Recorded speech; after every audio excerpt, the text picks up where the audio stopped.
Hi friends, welcome back to a new topic. ഇന്ന് നമ്മൾ 10th mains hot ടോപ്പിക്കുമായി ബന്ധപ്പെട്ട് മലബാർ ജില്ലാ കോൺഗ്രസ് അല്ലെങ്കിൽ മലബാറിലെ രാഷ്ട്രീയ സമ്മേളനങ്ങൾ എന്ന ഒരു ടോപ്പിക്കാണ് ഡിസ്കസ് ചെയ്യുന്നത്.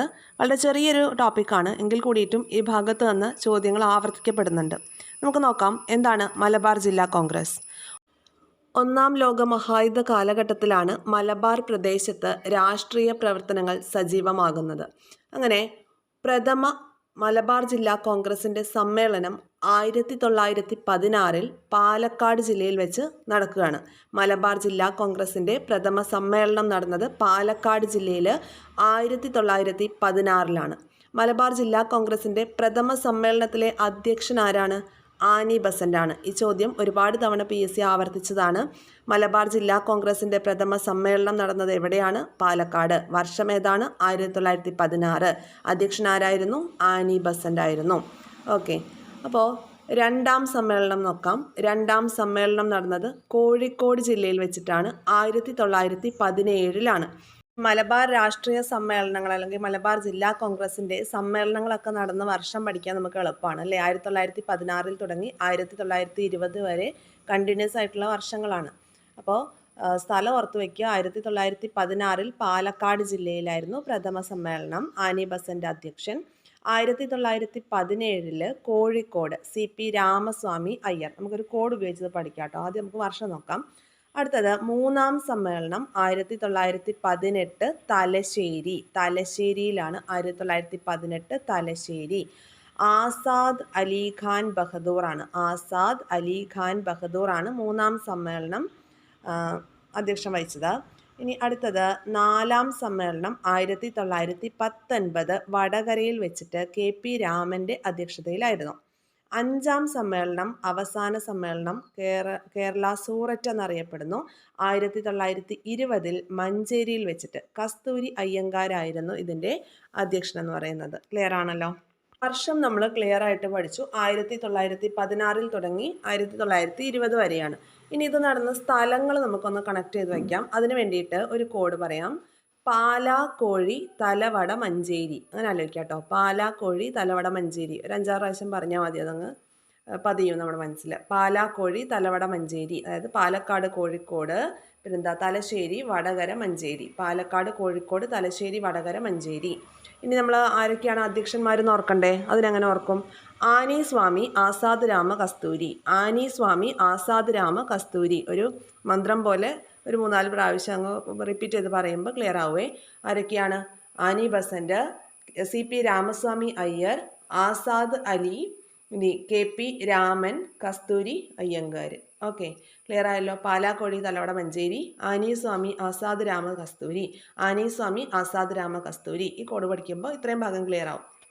മലബാർ ജില്ലാ കോൺഗ്രസിൻ്റെ പ്രധാന നേതാക്കളായിരുന്നത് KP Kesava Menon, KP Raman Menon, MV Narayana Menon, K Madhavan Nair, E Moidu Moulavi, Muhammad Abdurahiman Sahib. Just ഒന്ന് ഓർത്ത് വയ്ക്കാം. ഇനി ഭരണപരിഷ്കാരം, കുടിയാൻ പ്രശ്നം, ഖിലാഫത്ത് തുടങ്ങിയ വിഷയങ്ങളാണ് 1920 മഞ്ചേരി മലബാർ രാഷ്ട്രീയ സമ്മേളനത്തിൽ ചർച്ച ചെയ്ത വിഷയങ്ങൾ. ഇത് PYQ ആണ് കേട്ടോ. ഏതൊക്കെ കാര്യങ്ങളാണ് ചർച്ച ചെയ്തതെന്ന്. 1920 മഞ്ചേരിയിൽ നടന്ന രാഷ്ട്രീയ സമ്മേളനത്തിൽ ചർച്ച ചെയ്ത വിഷയങ്ങൾ ഏതൊക്കെയാണ്? ഭരണപരിഷ്കരണം, കുടിയാൻ പ്രശ്നം, ഖിലാഫത്ത് എന്നിവയാണ്. അപ്പോൾ ഗാന്ധിജി കോഴിക്കോട് എത്തിയിട്ട് ഖിലാഫത്ത് പ്രസ്ഥാനത്തിന് പിന്തുണ പ്രഖ്യാപിച്ച വർഷമാണ് 1920. നമുക്കറിയാം, ഗാന്ധിജി 5 തവണ കേരള സന്ദർശനം നടത്തിയിട്ടുണ്ടല്ലേ. 1920, 1925, 1927, 1934, അവസാനമായിട്ട് 1937. ഓർത്ത് വെക്കണം കേട്ടോ വർഷം.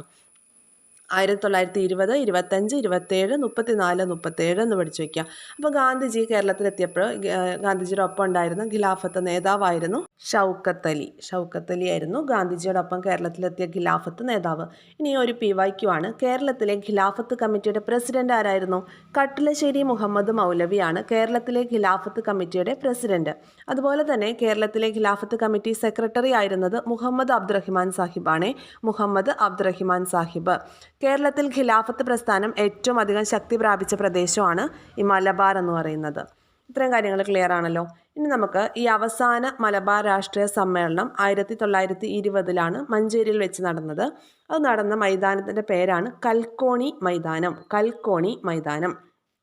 അപ്പോൾ ഈ ഒരു സമ്മേളനത്തിൽ മൊണ്ടേഗു ചെംസ്ഫോർഡ് ഭരണപരിഷ്കാരങ്ങൾ നിരസിക്കുവാനുള്ള പ്രമേയം പാസ്സാക്കാനുണ്ടായത്. 1920 മഞ്ചേരിയിൽ നടന്ന മലബാർ രാഷ്ട്രീയ സമ്മേളനത്തിൽ മൊണ്ടേഗു ചെംസ്ഫോർഡ് ഭരണപരിഷ്കാരങ്ങൾ നിരസിക്കുവാനുള്ള പ്രമേയം പാസ്സാക്കി.